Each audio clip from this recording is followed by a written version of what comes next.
एक दौर दराज गांव में एक किसान रहता था जिसका नाम रहमत था। रहमत निहायत मेहनती और ईमानदार इंसान था, मगर किस्मत हमेशा उस पर मेहरबान न रही। उसकी जमीन थोड़ी सी थी और बारिश भी वक्त पर नहीं होती थी, जिसकी वजह से उसकी फसलें अक्सर नाकाम हो जाती। एक दिन रहमत ने फैसला किया कि वो एक दूध देने वाली गाय खरीदेगा ताकि रोजमर्रा की जरूरियात पूरी कर सके। उसने अपनी जमा पूंजी निकाली और शहर जाकर एक गाय खरीदी। वो गाय आम गायों से कुछ मुख्तलिफ थी, बहुत बड़ी, मजबूत जिस्म वाली और खूबसूरत। रहमत ने गाय का नाम रानी रखा। रानी बहुत खास गाय थी।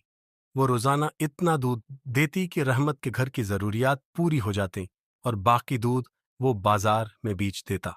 थोड़े ही दिनों में रहमत के हालात बेहतर होने लगे। उसके चेहरे पर खुशी और इत्मीनान झलकने लगा।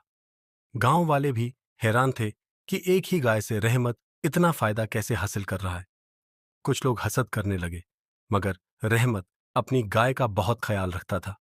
वो सुबह सवेरे उठकर रानी को नहलाता, ताजा घास देता और खुद अपने हाथों से उसका दूध निकालता। रानी भी रहमत से बहुत मानूस हो गई थी। वो उसकी आवाज सुनते ही खुशी से दम हिलाने लगती और आराम से उसके करीब आ जाती। एक दिन गांव के जमींदार ने रहमत को बुलाया। रहमत, जमींदार ने कहा, तुम्हारी गाय तो बड़ी अजीब है। हमने तो कभी इतनी दूध देने वाली गाय नहीं देखी। क्या तुम उसे मुझे बेच दोगे? रहमत ने अनकार कर दिया। जमींदार साहब, ये गाय मेरे लिए अल्लाह का इनाम है। मैं उसे किसी कीमत पर नहीं बेच सकता।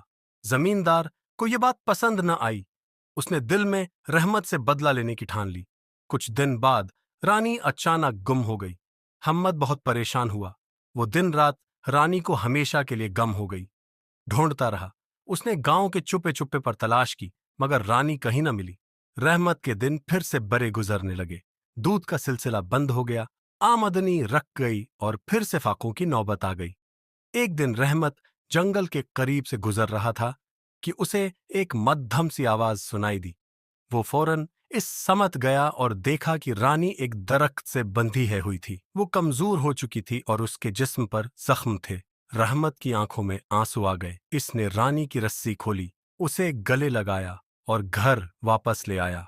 घर आकर रहमत ने उसका इलाज किया, दवा दी, जख्मों पर मिरहम लगाया और एक बार फिर रानी की खिदमत में लग गया। कुछ ही दिनों में रानी दोबारा सेहतमंद हो गई और पहले की तरह दूध देने लगी। एक दिन गांव का एक बच्चा रोता हुआ रहमत के पास आया। चचा, चचा, मैंने जमींदार के नौकर को रानी को जंगल में बांधते देखा था। रहमत ये सुनकर चौंक गया। वो सीधा पंचायत के पास गया और पूरी बात बताई। जब बच्चे से पूछा गया तो उसने सबके सामने गवाही दी। पंचायत ने तहकीक के बाद जमींदार को कसूरवार ठहराया और उसे हुक्म दिया कि वो रहमत को माली नुकसान का उजाला करे और माफी मांगे। जमींदार को अपनी गलती का एहसास हुआ। इसने सबके सामने रहमत से मुआफी मांगी। रहमत ने कहा, मैंने तुम्हें माफ किया, लेकिन याद रखो, किसी का हक मारना या किसी का नुकसान करना एक बड़ा गुनाह है। गांव वाले भी रहमत की ईमानदारी और सब्र से मुतासिर हुए। वक्त गुजरता गया। रानी के दूध से रहमत ने कुछ और जानवर खरीदे, जमीन में खाद डाली और अपनी खेती बाड़ी बेहतर की। थोड़े ही अरसे में वो खुशहाल हो गया, मगर उसकी सादगी और आजिजी वैसी ही रही। रानी अब बूढ़ी हो चुकी थी, मगर रहमत ने उसे कभी बोझ नहीं समझा। वो अब भी उसकी देखभाल करता, जैसे वो पहले दिन किया करता था।